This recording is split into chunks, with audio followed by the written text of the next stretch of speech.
Question है ना। हाँ, तो चैप्टर नंबर कौन सा है? 10 11। तो chapter number 11 chapter number 11 chapter का नाम क्या है? Magnetic material. तो मैग्नेटिक मटेरियल में बड़ा प्यारा चैप्टर है ये, और इसमें आपके सिलेबस में बहुत सारे टॉपिक डिलीट हुए। बस यहाँ पे आपको दो ही टॉपिक पढ़ना है, ओरिजिन ऑफ मैग्नेटिज्म। एक टॉपिक पढ़ना है origin of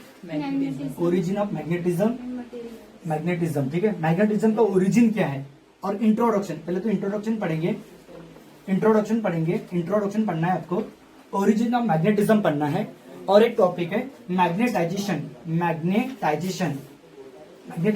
and magnetic intensity, ठीक है। मैग्नेटिक इंटेंसिटी के बारे में पढ़ना है।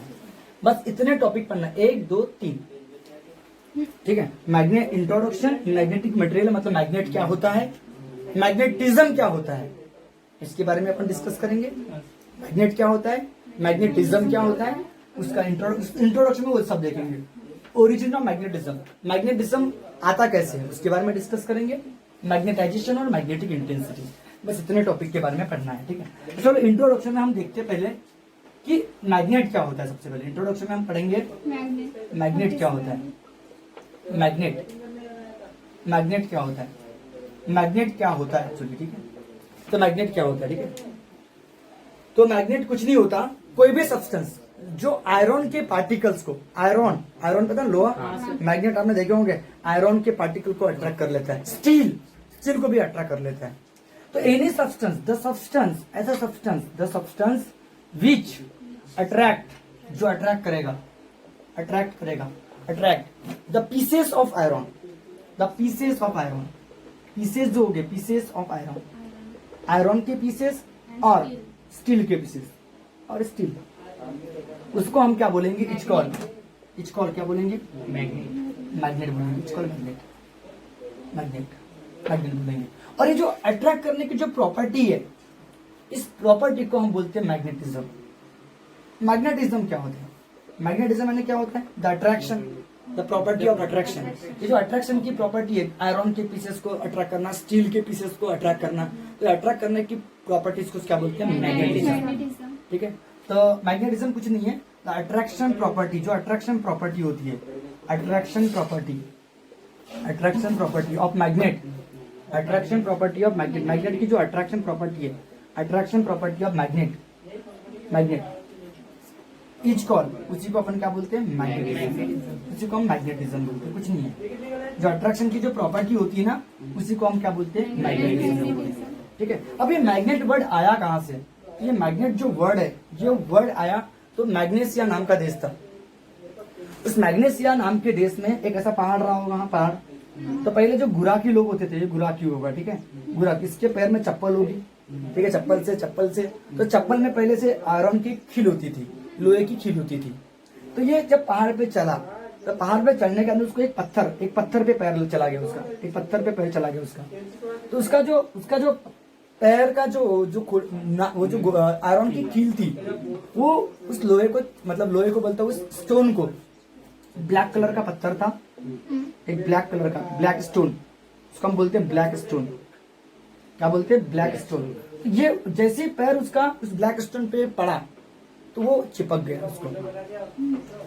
तो ये जो ब्लैक स्टोन जो होता है, ये एक्चुअली फेरस, मतलब आयरन का ओर होता है। आयरन पता ना, फेरस होता है, फेरस को अपन आयरन बोलते हैं, आयरन का सिंबल फेरस बोलते हैं, फेरस। हाँ, तो ये जो ब्लैक स्टोन था, ये फेरस ऑक्साइड था, Fe2O3 था, क्या O4 था, O3 था, Fe2O3, यह है फेरस ऑक्साइड, ये ब्लैक स्टोन। तो ये आपका नेचुरल मैग्नेट होता है, ठीक है। तो आप लिख सकते हो द ब्लैक स्टोन जो क्या होता है actually, Fe2O3 is a natural magnet. कैसा मैग्नेट होता है, नेचुरल मैग्नेट होता है, एक नेचुरल मैग्नेट है।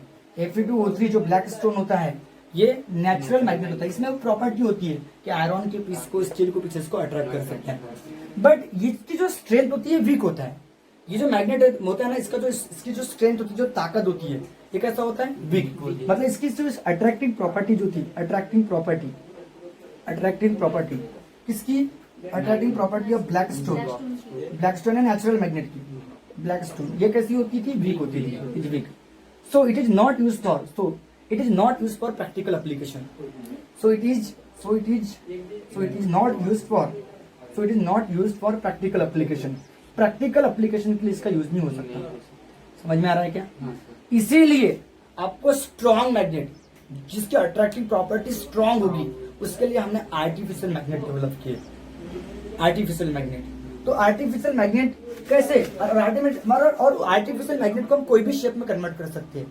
उसको हॉर्स शो शेप में कन्वर्ट कर सकते हैं, बार मैग्नेट में कन्वर्ट कर सकते हैं, बार मैग्नेट, ठीक है। डिस्क मैग्नेट, ये डिस्क मैग्नेट कहाँ लगे होते हैं पता है कि डिस्क मैग्नेट, इसको बोलते हैं डिस्क मैग्नेट।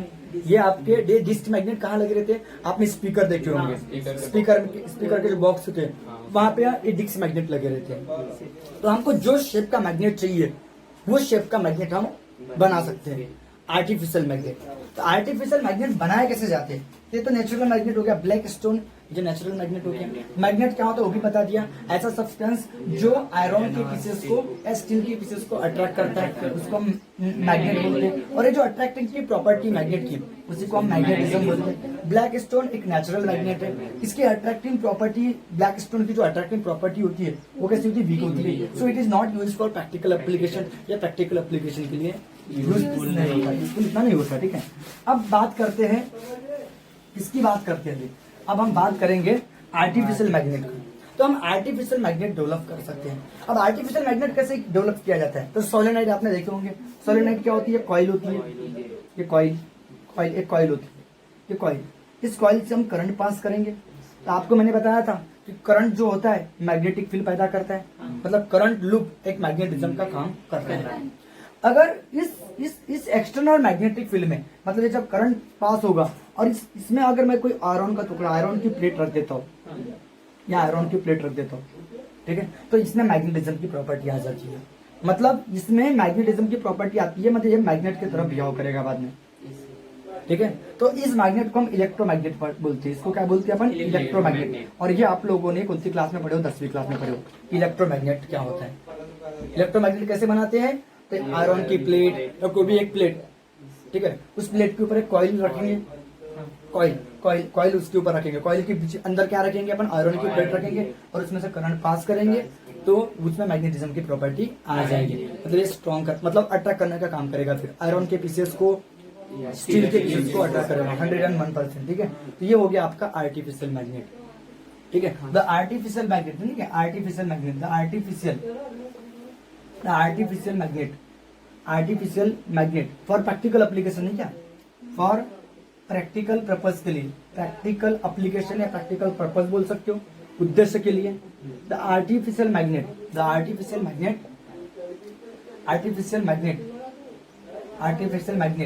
आर क्या होते हैं? डेवलप किया जाता है, बनाए जाते हैं।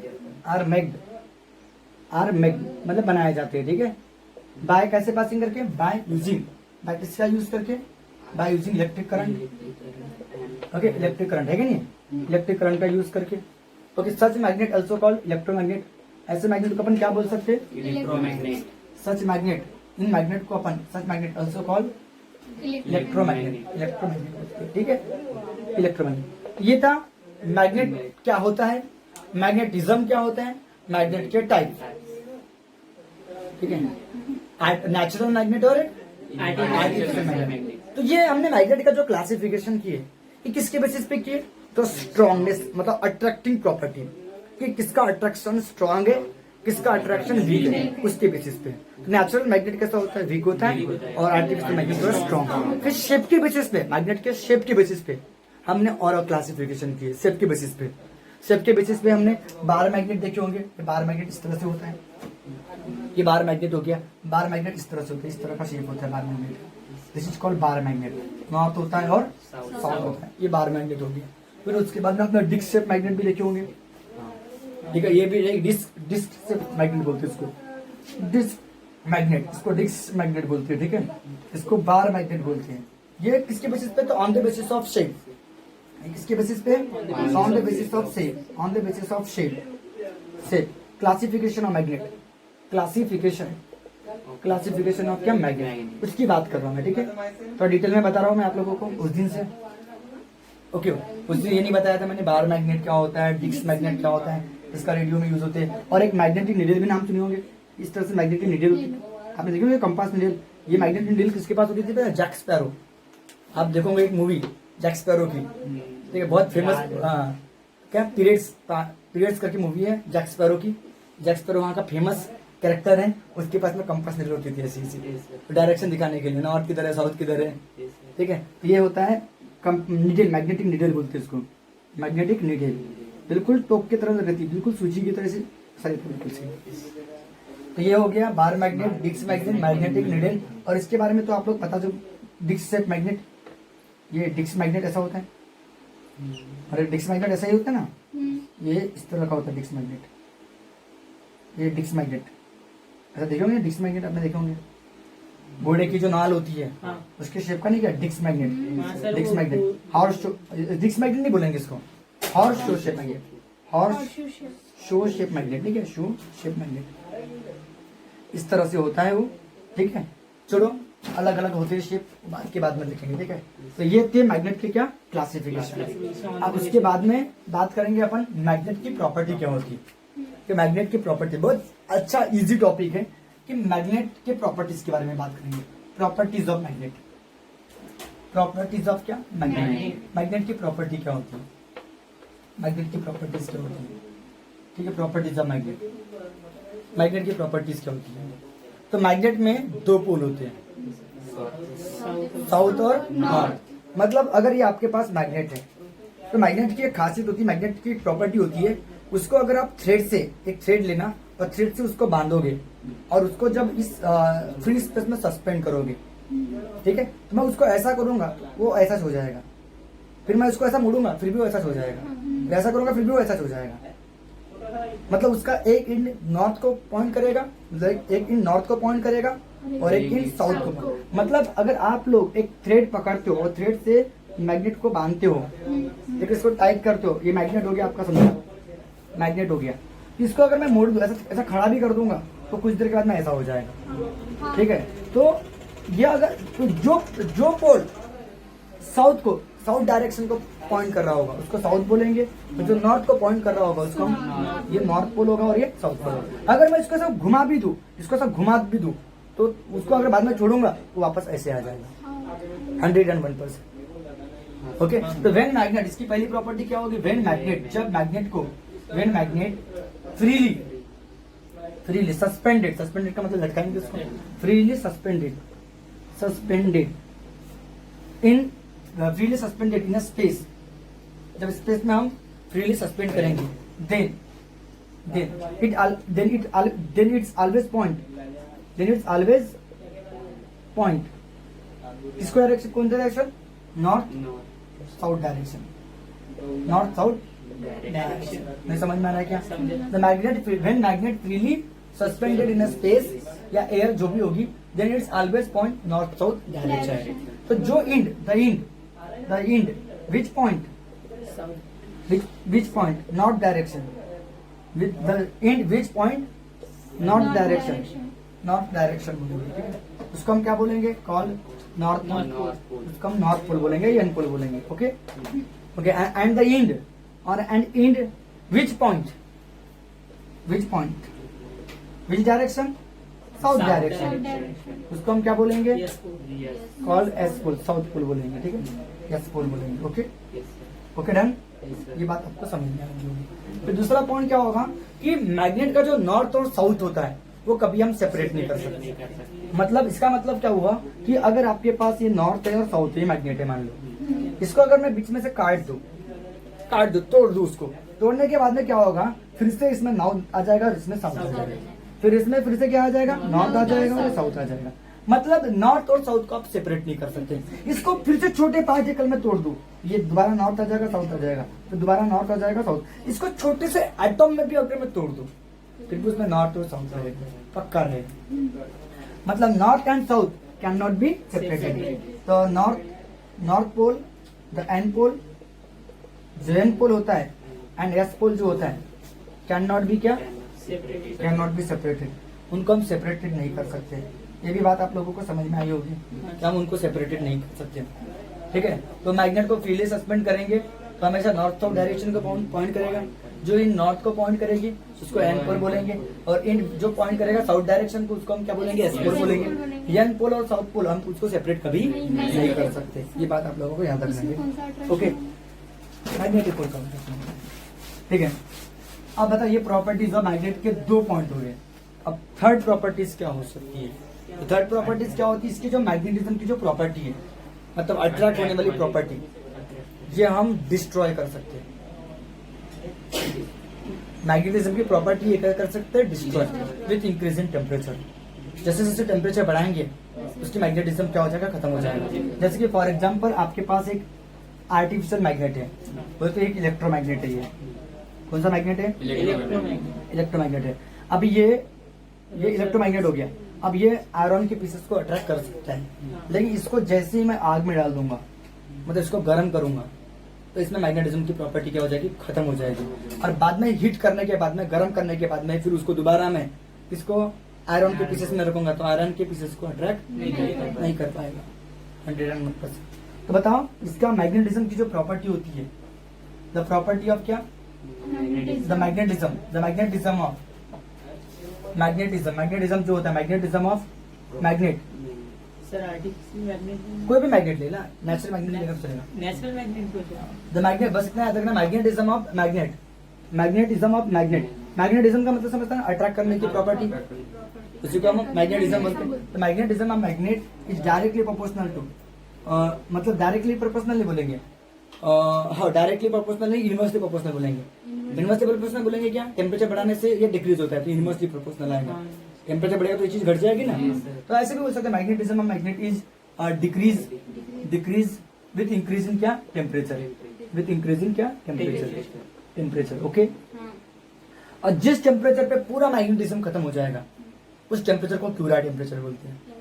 द टेम्परेचर एट विच, ऐसा टेम्परेचर जहां पे, द टेम्परेचर एट विच, जिस टेम्परेचर पे material, magnetic material losses it's magnetism, मतलब कोई भी magnetic material, the temperature at which magnetic material कोई भी मटेरियल अपना मैग्नेटिज्म क्या कर देगा, लॉसेस इट्स मैग्नेटिज्म। उसको हम क्या बोलते हैं, उसको क्या बोलते हैं, क्यूरा टेम्परेचर। बहुत ज्यादा, मतलब क्यूरा है वो, ठीक है, क्यूरा टेम्परेचर बोलते हैं उसको, टेम्परेचर बोलते हैं क्यूरा टेम्परेचर। ये पहले पुराने सिलेबस में था, अभी नए सिलेबस में उसके बारे में डिटेल में नहीं दिया है। ठीक है, तो मैग्नेटिज्म, मैग्नेट की प्रॉपर्टीज, इसमें प्रॉपर्टीज बहुत सारी है। ठीक है, ये मैग्नेटिक फील्ड पैदा करता है। मैग्नेट अपने सराउंडिंग में क्या पैदा करता है, मैग्नेटिक फील्ड, और वो मैग्नेटिक फील्ड हमेशा नॉर्थ से साउथ डायरेक्शन में जाती है। ये भी आप लोगों ने देखे होंगे कि 4th पॉइंट लिख सकते हो कि मैग्नेट क्रिएट्स मैग्नेटिक फील्ड, क्या क्रिएट करता है, मैग्नेटिक फील्ड क्रिएट करता है। एंड दिस मैग्नेटिक फील्ड, ये जो मैग्नेटिक फील्ड होती है, दिस मैग्नेटिक फील्ड, तो magnet create magnetic field lines है, magnet create magnetic field lines which goes या ट्रैवल बोल सकते हैं, विच गोज या ट्रैवल, या विच गोज फ्रॉम, कहां से, नॉर्थ पोल टू क्या, साउथ पोल से जाती है। ये आप लोगों को पता है। जैसे कि फॉर एग्जांपल ये मैग्नेट होगा, ये नॉर्थ होगा और ये साउथ। ये मैग्नेटिज्म इस तरह से जाएगा, फिर ये इस तरह से जाएंगे, आपको पता होगा। ठीक है, मतलब नॉर्थ पोल से मैग्नेटिक फील्ड लाइन स्टार्ट होती है और साउथ पोल पे क्या होती है, एंड होती है। नॉर्थ पोल से देखो स्टार्ट हो रही है, साउथ पोल पे जाके खत्म हो रही है। फिर इस तरह से मतलब आपकी मैग्नेटिक फील्ड स्टार्ट होती है, इस तरह से, ठीक है, इस तरह से स्टार्ट, और यहाँ पे क्या होगी, एंड, मतलब यहाँ आती है, साउथ पोल पे आती है। तो ये आप लोगों ने मैग्नेटिक फील्ड लाइंस के बारे में, मैग्नेटिक फील्ड लाइंस की प्रॉपर्टी है। और 2 magnetic field lines never intersect each other, कभी भी मैग्नेटिक फील्ड लाइंस, ये 2 मैग्नेटिक फील्ड लाइन एक दूसरे के साथ में कभी इंटरसेक्ट नहीं हो सकती, ये भी याद रखना। Magnetic field lines never intersect each other, magnetic field line कभी एक दूसरे को इंटरसेक्ट नहीं कर सकती। तो ये थी मैग्नेट की कुछ प्रॉपर्टीज, मैग्नेटिक फील्ड लाइंस। और अब इसके बाद में बात कर रहा हूँ, ये टॉपिक आपका डिलीट हो चुका है, लेकिन मैं फिर भी बता रहा हूँ आप लोगों को कि मैग्नेटिक डायपोल मोमेंट क्या होता है। Magnetic dipole moment magnetic dipole moment और इलेक्ट्रिक डायपोल मोमेंट दोनों में फर्क क्या है? मैग्नेटिक डायपोल मोमेंट और इलेक्ट्रिक डायपोल मोमेंट में फर्क क्या है उसके बारे में बता रहा हूँ आपको। हाँ ठीक है, तो और एक बात बताना भूल गया मैं कि नॉर्थ पोल और नॉर्थ पोल जो सेम पोल होते हैं उनके बीच में क्या होता है? Repulsion. South south pole repulsion है, तो सिंपल सी बात है। नॉर्थ और साउथ के बीच में क्या होता है? अट्रैक्शन होता है। हाँ छोड़ो, अब बताओ यहाँ पे मैं बोल रहा था मैग्नेटिक डायपोल मूवमेंट, ठीक है, मैग्नेटिक डायपोल मूवमेंट और electric dipole movement. Electric dipole movement क्या होता है? तो उसको पी से डिनोट करते हैं, पी वेक्टर से, और मैग्नेटिक डायपोल मूवमेंट को एम वेक्टर से, ठीक है। अब इलेक्ट्रिक डायपोल मूवमेंट किसकी वजह से आता है? तो दो चार्ज की वजह से आता है, एक प्लस चार्ज और एक नेगेटिव चार्ज, दो चार्ज की वजह से। अब बताओ यहाँ पे दोनों के बीच का जो डिस्टेंस होता है, ये सेंटर वो हो गया, यहां से यहां तक का डिस्टेंस यल होगा, यहां से यहां तक का डिस्टेंस यल, ये पूरा मिलाकर कितना यल? 20। ये आपकी डायपोल लेंथ होती है। ये कौन सी लेंथ होती है? Dipole length. और इसका जो इलेक्ट्रिक डायपोल मोमेंट होता है, इलेक्ट्रिक डायपोल मोमेंट जो होता है ना, तो चार्ज का मैग्नीट्यूड और टॉइसल के वेक्टर के ऊपर डिपेंड होता है। ये फार्मूला होता है इलेक्ट्रिक डायपोल मोमेंट का। अब मैग्नेटिक डायपोल मोमेंट क्या होता है? नॉर्थ पोल पता है आपको और साउथ पोल पता है। तो इसकी जो स्ट्रेंथ होती है स्मॉल एम, इसको मैग्नेटिक स्ट्रेंथ बोलते हैं, और इसकी स्ट्रेंथ क्या होगी? ये भी एम होगी। ठीक है, इसमें पॉजिटिव नेगेटिव ऐसा कुछ नहीं होता, ठीक है। इस यहाँ पे सेंटर वो होगा, इधर का यल और इधर का भी यल, दोनों कितना यल? ट्वाइस यल। तो ये भी एक फार्मूला होगा। अब इसका फार्मूला क्या होगा? मैग्नेटिक मोमेंट का फार्मूला क्या होगा? मैग्नेटिक डायपोल मोमेंट का फार्मूला क्या होगा? एम इंटू ट्वाइस यल। ये भी फार्मूला है आपका मैग्नेटिक डायपोल मोमेंट का। फिर मैग्नेटिक डायपोल मोमेंट का मैंने तो ये भी फार्मूला बताया था, करंट इंटू एरिया, जो उस चैप्टर में भी बताया था, क्योंकि करंट लूप भी किसकी तरह काम करता है? बिल्कुल मैग्नेटिक डायपोल मोमेंट की तरह काम करता है। इसमें भी नॉर्थ अपर की तरफ, नॉर्थ और साउथ बताया था, नॉर्थ और क्या? साउथ अपर की तरफ रहता है, डायरेक्ट डायरेक्शन के ऊपर डिपेंड होता है कि करंट अगर ऐसे फ्लो हो रहा है तो ऊपर नॉर्थ रहेगा, नीचे साउथ रहेगा। तो ये भी मैग्नेटिक डायपोल मोमेंट की तरह काम करता है। लेकिन इसमें जो करंट जो फ्लो होता है उसके ऊपर डिपेंड होता है। मैग्नेटिक मोमेंट किसके ऊपर डिपेंड होता है? करंट और एरिया ऑफ लूप, एरिया के ऊपर डिपेंड होता है, कितना एरिया कवर कर रहा है करके। तो ये भी फार्मूला है और ये भी फार्मूला है, तो दोनों के पीछे कंफ्यूज होने की जरूरत नहीं है। ये आपको 11th क्लास में डिटेल में दिया है इसके बारे में, और ये आपको 12th क्लास में करंट इंटू एरिया। ओके, ये भी क्लियर हो गया। अब बताओ इसमें और एक चीज है, टॉर्क के बारे में। किसके बारे में? टॉर्क। तो टॉर्क का फार्मूला तो मैंने आपको ऑलरेडी पढ़ा चुका हूँ, M B sine theta, magnetic dipole moment के फॉर्म में फार्मूला है। मैग्नेटिक डायपोल मोमेंट के फॉर्म में फार्मूला है टॉर्क का फार्मूला। इसका फार्मूला, तो टॉर्क का फार्मूला मैग्नेटिक डायपोल मोमेंट के फॉर्म में है, एम बी साइन थीटा। और इससे पोटेंशियल एनर्जी जो स्टोर होती है तो minus M B cos theta. इसका प्रूफ भी है। ये कौन सी एनर्जी? Potential energy. जब मैग्नेट को हम, ये कोई मैग्नेट होगा बेटा, नॉर्थ और साउथ, इसको जब हम ये जो एक मैग्नेट हो गया अपने पास, ये मैग्नेट नॉर्थ और साउथ, इसको जब हम एक्सटर्नल इलेक्ट्रिक फील्ड में रखते हैं, तो इसके ऊपर फोर्स लगता है, तो इस फोर्स को मैग्नेटिक फोर्स बोलते हैं। इस फोर्स को हम बोलते हैं फोर्स। एक फोर्स इधर की ओर लगेगा तो एक फोर्स इधर की ओर लगेगा, दोनों इक्वल एंड अपोजिट होता है, उसकी वजह से टॉर्क आएगा। तो टॉर्क का formula M B sine theta. और वो टॉर्क की वजह से रोटेट करना स्टार्ट करेगा तो उससे वर्क होगा, वो वर्क किसके फॉर्म में स्टोर होगा? Potential energy. उसका formula minus M B cos theta. तो ये है, लेकिन ये टॉपिक आपके सिलेबस से डिलीट हो गया, बस मैं जनरल नॉलेज के लिए आपको बता दिया, ठीक है। अब बात करूंगा मैं किसके बारे में? Magnetic moment, sorry magnetism, origin of magnetism, इसकी बात करूंगा। जो हमारा पहला टॉपिक है, ओरिजिन ऑफ मैग्नेटिज्म। कौन सा टॉपिक है बोला मैंने? Origin of magnetism. मैग्नेटिज्म का ओरिजिन कहाँ हुआ? मैग्नेटिज्म का ओरिजिन कौन है? मैग्नेटिज्म में अट्रैक्ट करने की प्रॉपर्टी, जो अट्रैक्ट करने की प्रॉपर्टी आई कहां से? मैग्नेटिज्म आया कहां से? तो आपको मैंने बोला था, क्या बोला था? कि करंट कैरिंग लूप, ये करंट कैरी करे, एक वायर होगा जो क्या कर रहा है? कैरी कर रहा है करंट। तो ये मैग्नेटिक मूवमेंट की तरह, मतलब मैग्नेटिक डायपोल मूवमेंट की तरह काम करता है। ये किस तरह काम करता है? करंट इंटू एरिया, ये फार्मूला है। ओके, अब मैं बात कर रहा हूँ, आपको पता है electron in atom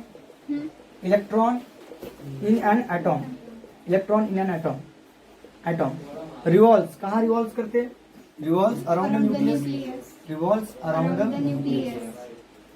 the nucleus. Is same as current loop की तरह होता है, बिल्कुल सेम किस तरह होता है? करंट लूप की तरह। होता है। तो एक बात बताओ, आप लोगों को पता है न्यूक्लियस होता है, यहाँ पे न्यूक्लियस होता है। इस न्यूक्लियस के अराउंड में कौन घूमते हैं? इलेक्ट्रॉन। इलेक्ट्रॉन ऐसे ऐसे घूमते हैं, ठीक है। तो बताओ ये जो इलेक्ट्रॉन घूम रहा है ये बिल्कुल करंट लूप की तरह काम करता है। और आपको पता है current loop act as a magnetic dipole moment, आपको पता है करंट लूप। सिंस का मतलब एक्ट करने की वजह से, सिंस का मतलब एक्ट होने की वजह से, या एज अ भी बोल सकते हो, एज अ। जैसे कि करंट लूप किस तरह काम करता है? Current loop act as a magnetic dipole moment. जिस तरह current loop act as a magnetic dipole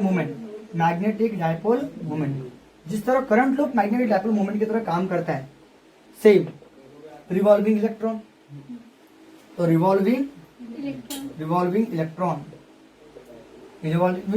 in an atom, revolving electron of an atom भी बोल सकते हो, revolving electron of an atom also act as a magnetic dipole moment की तरह काम कर सकता है। सिंपल सी बात है कि इलेक्ट्रॉन बिल्कुल किस तरह होता है? करंट लूप की तरह होता है। तो current loop magnetic dipole moment की तरह काम कर रहा है, इलेक्ट्रॉन भी मैग्नेटिक डायपोल मोमेंट की तरह काम करेगा। अब हर बताओ इलेक्ट्रॉन कहाँ होता है? हर एटॉम में होता है। तो मैग्नेटिज्म का ओरिजिन कौन हुआ? एटॉम हुआ। क्योंकि दुनिया में जितने भी मैटर होते हैं, जितना भी कोई भी मटेरियल ले लो, वो मटेरियल कैसे बना है? एटॉम से बना है। तो मैग्नेटिज्म का ओरिजिन कौन हुआ? एटॉम। क्यों हुआ? क्योंकि एटॉम के अंदर क्या होती है? इलेक्ट्रॉन। और इलेक्ट्रॉन किसके अराउंड में घूमते हैं? न्यूक्लियस के अराउंड में घूमते हैं। और इलेक्ट्रॉन बिल्कुल जो घूम रहे हैं रिवॉल्विंग इलेक्ट्रॉन करंट लूप की तरह काम करते हैं। और करंट लूप किसका काम करता है? मैग्नेटिज्म का काम करता है, मैग्नेटिक डायपोल मोमेंट का काम करता है। इसीलिए तो फ्रॉम अबाउट डिस्कशन से ये क्लियर हो रहा है।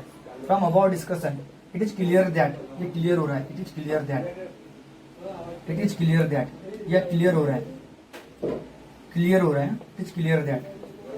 दैट कि ओरिजिन ऑफ मैग्नेटिज्म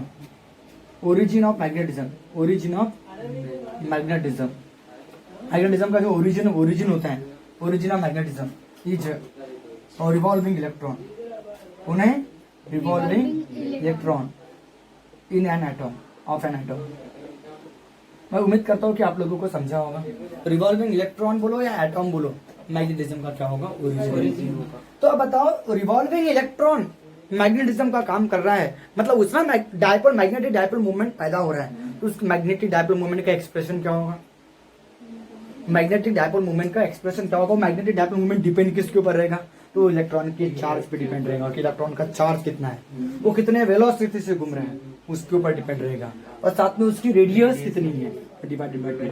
ये फार्मूला हमको अभी डिराइव होगा EVR/2। तो चलो इसके तरफ फोकस करते, तो अभी एक्सप्रेशन देखेंगे, ठीक है। हमको एक्सप्रेशन निकालना है, ठीक है। किसका एक्सप्रेशन निकालना है? तो magnetic dipole movement of revolving electron. अभी हमारा टॉपिक है एक्सप्रेशन फॉर किसके लिए? Expression for magnetic dipole movement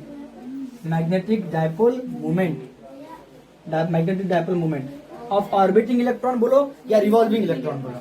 orbiting का मतलब होता है रिवॉल्विंग, क्योंकि ऑर्बिट कहाँ रिवॉल्व करता है? तो ऑर्बिट में रिवॉल्व करता है। तो ऑर्बिटिंग इलेक्ट्रॉन बोलो या रिवॉल्विंग इलेक्ट्रॉन बोलो, ठीक है। रिवॉल्विंग इलेक्ट्रॉन, ठीक है। तो बताओ, आपको पता है कि इलेक्ट्रॉन जो होता है ये आपका न्यूक्लियस हुआ। ये न्यूक्लियस छोटा सा न्यूक्लियस होता है, न्यूक्लियस का साइज बहुत छोटा होता है। एटॉम में सबसे छोटा साइज बोलोगे तो न्यूक्लियस का, ठीक है। फिर न्यूक्लियस होगा और उसके अराउंड में कौन घूम रहा है? इलेक्ट्रॉन। तो मान लो इलेक्ट्रॉन कौन से डायरेक्शन में घूम रहे हैं? तो एंटी क्लॉकवाइज। तो ये इलेक्ट्रॉन जो घूम रहा है इसका मैग्नीट्यूड ये है, r डिस्टेंस पे बेचारा, वेलोसिटी v के साथ में मूव कर रहा है। v हमेशा वेलोसिटी टेंजेंशियल होती है। सर्कुलर मोशन में आपने देखे हो, कोई भी चीज सर्कुलर मोशन परफॉर्म करता है तो उसकी वेलोसिटी टेंजेंशियल होती है। अब बताओ इलेक्ट्रॉन एंटी क्लॉकवाइज डायरेक्शन में है, तो करंट हमेशा इलेक्ट्रॉन के अपोजिट डायरेक्शन में फ्लो होता है, याद रखना कभी भी। तो करंट क्लॉकवाइज डायरेक्शन में होगा कि नहीं होगा? तो आपको क्या करना पड़ेगा? कंसीडर करना पड़ेगा। कंसीडर एन इलेक्ट्रॉन, हमने एक इलेक्ट्रॉन कंसीडर कर दिया ऑफ चार्ज, जिसका चार्ज कितना E है। Electron of charge E, revolving and mass क्या है? तो उसका मास m ही बोलेंगे उसको, इलेक्ट्रॉन का मास इसलिए। ओके, तो consider an electron of charge G and mass m ही revolving around a nucleus, around a nucleus, nucleus के अराउंड में रिवॉल्व कर रहे हैं, revolving around a nucleus, nucleus revolving around a nucleus in a circular orbit.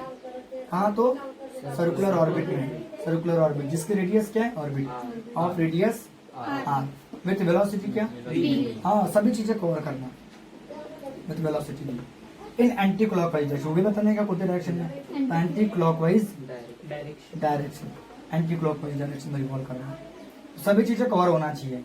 Consider electron जिसका charge है ई, जिसका मास क्या है ई, जिसका मास क्या है ओके, और रिवॉल्व कर रहा है सर्कुलर ऑर्बिट में जिसकी रेडियस है R with velocity V in anticlockwise direction. तो सो द करंट कहाँ होगा, सो द करंट इन कौन सी डायरेक्शन में रहेगा, इन क्लॉकवाइज डायरेक्शन रहेगा, क्लॉकवाइज डायरेक्शन में करंट फ्लो होगा, अपोजिट होता है इसमें क्लॉकवाइज डायरेक्शन। तो करंट फ्लो हो रहा है, मैग्नेटिक डायपोल मोमेंट तो आएगा, द मैग्नेटिक डायपोल मोमेंट, तो मैग्नेटिक डायपोल मोमेंट क्या होगा, तो by definition of magnetic dipole moment आपको पता है डेफिनेशन क्या है, by definition of magnetic dipole moment, magnetic dipole moment की डेफिनेशन आपको पता है, डायपोल मोमेंट क्या फार्मूला होता है उसका, current into area, magnetic moment का फार्मूला होता है करंट इनटू एरिया। अब इस फार्मूले की मदद से हमको मैग्नेटिक डायपोल मोमेंट का फार्मूला ईवीआर अपन प्रूव करना है, ठीक है। तो इतना स्क्रीनशॉट ले लो, अपने पास जगह नहीं है, ठीक है, ले लिए, चलो आगे बढ़ते, ठीक है, ठीक है, कुछ इसको ओके आगे बढ़े। अब बताओ उसी से आपको निकालना है, तो मैग्नेटिक मोमेंट का फार्मूला करंट इनटू एरिया, ये फार्मूला अपने पास है, ठीक है। अब इसमें इलेक्ट्रॉन लाना है, current into area, current into area, current into area, current into area, current into area, तो ऐसा करंट इनटू एरिया, ठीक है, करंट इनटू एरिया। अब मुझे इलेक्ट्रॉन लाना है, तो करंट का फार्मूला आपको पता होगा, कितने चार्जेस फ्लो होते हैं, मतलब कितने इलेक्ट्रॉन फ्लो होते हैं गिवन टाइम में, कितने इलेक्ट्रॉन फ्लो होते हैं गिवन टाइम में। तो यहाँ पे इलेक्ट्रॉन जो भी फ्लो होंगे एक सर्कुलर पाथ परफॉर्म करेंगे, तो पीरियड, एक सर्कुलर पाथ पर पीरियड लिखते हैं, उसको टी लिखते हैं, और एरिया का फार्मूला पाई आर का स्क्वायर। अब हमको ई तो आ गया, अब हमको वेलोसिटी लाना है, तो वेलोसिटी लाने के लिए अब इसको हम इक्वेशन नंबर कह देंगे फर्स्ट। नाउ आपको पता है वेलोसिटी का फार्मूला आर ओमेगा होता है, ओमेगा का मतलब आपको पता है 2 पाई अपॉन टी होता है कि नहीं होता है, 2 पाई टी की वैल्यू यहाँ से निकाल लो, तो पीरियड की वैल्यू क्या हो जाएगी 2 पाई आर अपॉन में वी होगी, इसको पुट कर देंगे फर्स्ट में। तो देखो magnetic moment E pi R का स्क्वायर था और टी के जगह 2 पाई आर अपॉन में वी, तो वी ऊपर कूद जाएगा, पाई से पाई कैंसिल हो जाएगा, एक आर से एक आर बचेगा फिर भी, तो वी ऊपर चला जाएगा। मैग्नेटिक मोमेंट का फार्मूला क्या होगा ईवीआर, ईवीआर अपॉन में 2, ये आपका फार्मूला होगा। देखो फिर से रिपीट करो, वी ऊपर चला गया तो ईवी और ये आर और अपॉन में 2, दिस इज रिक्वायर्ड एक्सप्रेशन। ये क्या हो गया आपका, this is required expression, this is required expression किसके लिए, तो magnetic dipole moment, magnetic dipole moment of revolving electron, revolving electron का, ठीक है, ये भी क्लियर हो गया, magnetic dipole moment of revolving electron.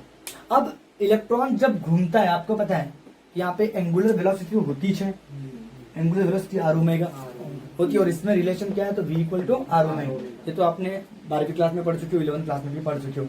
अब बताओ एंगुलर वेलोसिटी है मतलब एंगुलर मोमेंटम भी होगा, तो मैग्नेटिक डायपोल मोमेंट का फार्मूला एंगुलर मोमेंटम के फॉर्म में भी लिखना है हमको। तो देखो मैग्नेटिक डायपोल मोमेंट का फार्मूला करंट इनटू एरिया एक याद हो गया, एक ईवीआर अपॉन 2 याद हो गया, और एक होता है एंगुलर मोमेंटम के फॉर्म में, उसका फार्मूला होता है E by twice m into L, mass of electron और एंगुलर मोमेंटम। अब ये कैसे लाते हैं, तो ये तो हो गया, इसका स्क्रीनशॉट ले लो, पहले ले लिए होंगे, ठीक है, ओके आगे की बात करते हैं, ठीक है। तो आगे की बात क्या है तो अच्छे से, ठीक है। अब मुझे मैग्नेटिक डायपोल मोमेंट का फार्मूला किसके फॉर्म में लाना है, तो magnetic dipole moment of electron in angular momentum के फॉर्म में। तो magnetic dipole moment of revolving electron in term of किसके टर्म में, तो एंगुलर मोमेंटम के टर्म में, in term of angular momentum के टर्म में। तो उसका फार्मूला होता है E बाय टॉइस m, ये मास ऑफ इलेक्ट्रॉन है, इंटू एल, ये फार्मूला है। और इसके बाद में इसी से अपने को गायरोमैग्नेटिक रेशियो की डेफिनेशन भी करना है, ठीक है। तो गायरोमैग्नेटिक रेशियो की डेफिनेशन भी करना है, चलो देखते हैं, स्टार्ट करते इसको। तो आपको पता है मैग्नेटिक मूवमेंट जो होती है, magnetic movement of revolving electron, उसका हमने फार्मूला अभी डिराइव किए, m इक्वल टू EVR/2। अब इसी के मदद से आपको यल लाना है। तो यल लाने के लिए आपको नाउ एंगुलर मोमेंटम की डेफिनेशन बात मालूम होना चाहिए आपको। एंगुलर मोमेंटम ऑफ इलेक्ट्रॉन क्या होगा करके, एंगुलर, इसको फर्स्ट दे देंगे अभी। तो angular momentum of a revolving electron, या इलेक्ट्रॉन भी बोलो तो चलेगा। तो एंगुलर मोमेंटम का फार्मूला बताओ क्या होता है। तो perpendicular distance r into velocity नहीं, लीनियर मोमेंटम। यल का फार्मूले में एंगुलर मोमेंटम आएगा तो लीनियर मोमेंटम के साथ में परपेंडिकुलर रहेगा। कभी भी एक बात याद रखना कि एक इलेक्ट्रॉन हो रहा है, सर्कुलर ऑर्बिट में घूम रहा है, जिसके रेडियस r है, तो यहाँ पे आपका लीनियर मोमेंटम होगा। तो ये दोनों के कॉम्बिनेशन से आपका क्या आता है, एंगुलर मोमेंटम आता है। ठीक है, ओके, आगे बढ़ते हैं। तो एंगुलर मोमेंटम rp होता है। तो rp का मतलब क्या होता है, mass into velocity, linear momentum. तो आपको बेसिक छोटी छोटी चीजें मालूम होना चाहिए। लीनियर मोमेंटम क्या होता है, तो जिस बॉडी के पास में मास है और वो वेलोसिटी v के साथ में मूव कर रहा है, तो उसमें लीनियर मोमेंटम आएगा। तो मास इनटू वेलोसिटी। अब आपको वीआर की वैल्यू निकालनी है। देखो वीआर की वैल्यू डायरेक्ट निकल रही है। तो वीआर जैसा का वैसा यम काय में आएगा, डिवाइड में आएगा। तो बस ये वीआर की वैल्यू यहाँ डाल दो, इसको पुट करेंगे काय में, फर्स्ट में, नहीं क्या वाली वैल्यू क्या मिल जाएगा बताओ, क्या मिलेगा बताओ। यम इक्वल टू E/L, ये 2 था, L नहीं था, 2 था। ठीक है, वीआर के जगह क्या आएगा, L/M। तो देखो E/2 आ गया और इंटू क्या आ गया, L। ये आपका मैग्नेटिक मूवमेंट का फार्मूला है। मास ऑफ इलेक्ट्रॉन है, छोटा वाले, ये मास ऑफ इलेक्ट्रॉन है, मास ऑफ इलेक्ट्रॉन। उम्मीद करता हूँ कि ये भी आप लोगों को समझ में आएगा कैसे कैसे आया। EVR/2 ये मेन फार्मूला हो गया। फिर एंगुलर मोमेंटम लाना है यहाँ पे, तो r into linear momentum, perpendicular distance. Linear momentum मैंने मास इंटू वीआर जगह पे इंटू वाली चीज डिवाइड, वीआर के लिए यहाँ डालोगे। ये मास ऑफ इलेक्ट्रॉन है, इसलिए इसको एम लिख सकते हो, मतलब कंफ्यूजन नहीं रहेगा। 2/m into L। ठीक है, ये था कौन सा, एंगुलर मोमेंट। अब इसी से हमने गायरोमैग्नेटिक रेशियो की डेफिनेशन किए थे। तो गायरोमैग्नेटिक रेशियो क्या होता है, इसी से हमने गायरोमैग्नेटिक रेशियो की डेफिनेशन किए थे। गायरोमैग्नेटिक रेशियो, तो गायरोमैग्नेटिक रेशियो क्या होता है। गायरोमैग्नेटिक रेशियो कुछ नहीं होता। गायरोमैग्नेटिक रेशियो होता है, किसका रेशियो होता है, तो magnetic dipole moment of electron and angular momentum of electron, मतलब m और l का रेशियो। द रेशियो ऑफ, क्या बोला मैंने, रेशियो, किसका रेशियो, तो ratio of magnetic dipole moment, magnetic dipole moment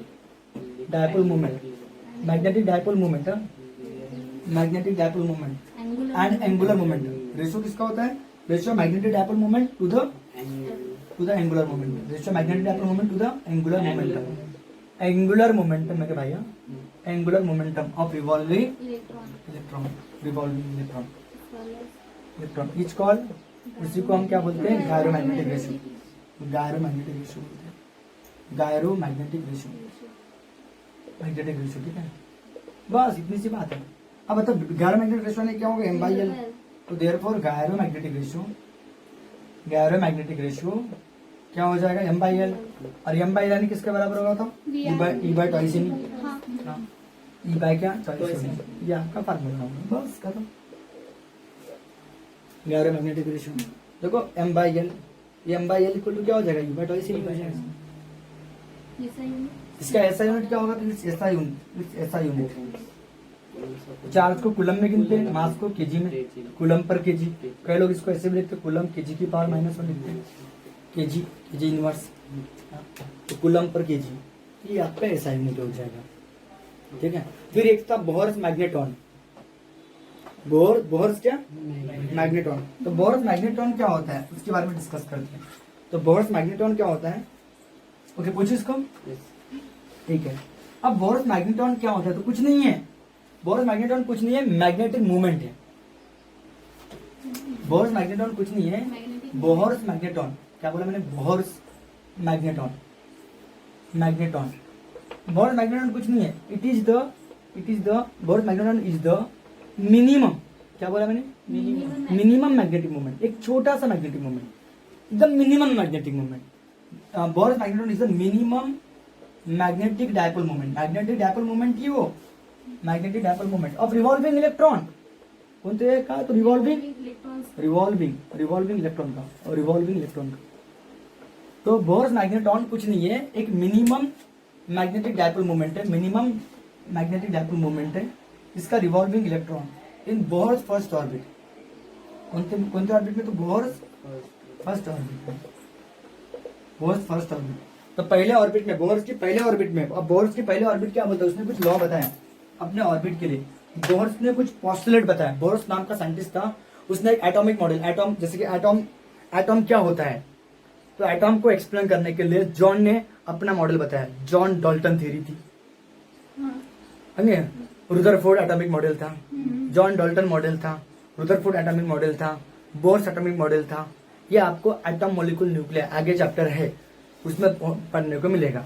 तो बोर्स ने एटॉम के बारे में क्या बताया कि एटॉम के बारे में बताया कि एटॉम में जो इलेक्ट्रॉन होते हैं, तो इलेक्ट्रॉन जिस ऑर्बिट में भी घूमते होंगे तो उनका जो एंगुलर मोमेंटम होता है अकॉर्डिंग टू बोर्स लॉ, ध्यान देना चाहिए, according to Bohr's second postulate, ये इसका सेकंड पॉस्टुलेट था, पॉस्टुलेट में रूल था, according to Bohr's second postulate.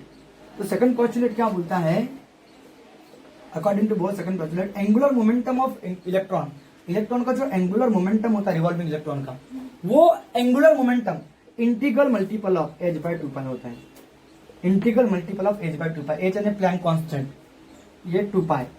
तो according to Bohr's postulate angular momentum जो होता है, एंगुलर मोमेंटम ऑफ कौन था? Revolving electron, revolving electron is equal to किसके बराबर होता है? Is equal to integral multiple, क्या बोला मैंने? इंटीग्रल, इसका मतलब होता है integral, integral multiple of, integral multiple देखो मल्टीपल है, इंटीग्रल मल्टीपल ऑफ h/2। इसका मतलब ये नहीं क्या होता है पता है क्या? इंटीग्रल मल्टीपल है, मतलब ये क्या चीज पता है क्या?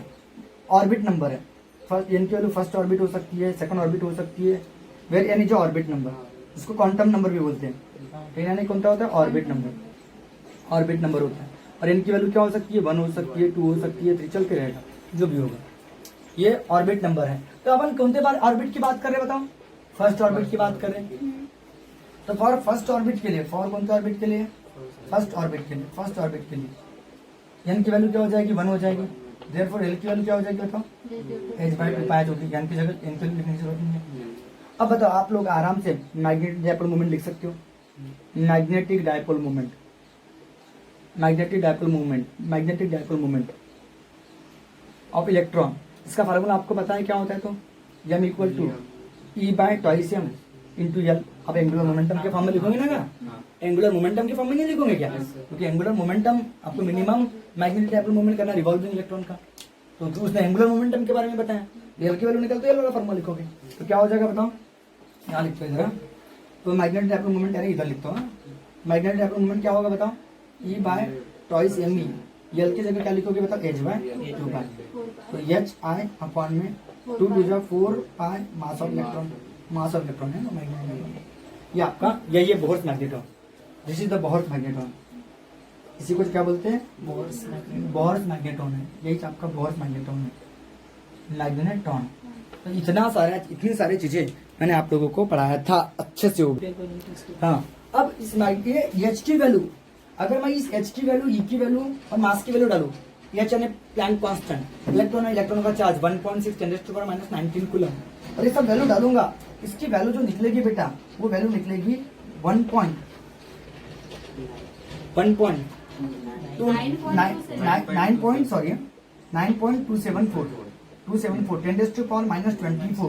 9.274 10⁻²⁴ यूनिट क्या रहेगा? मैग्नेटिक मोमेंट का मेन फार्मूला याद रखो, करंट इनटू एरिया, करंट का एम्पियर और एरिया का मीटर स्क्वायर। ये आपका वैल्यू रहेगी, इसकी वैल्यू होती है। ठीक है, तो इतना टॉपिक था। ओके, इसके बाद वाला अपन सेकंड पार्ट में पढ़ेंगे, जो मैग्नेटाइजेशन बचा और मैग्नेटिक इंटेंसिटी जो बची, ये टॉपिक ये हम सेकंड टॉपिक में कवर करेंगे। ठीक है।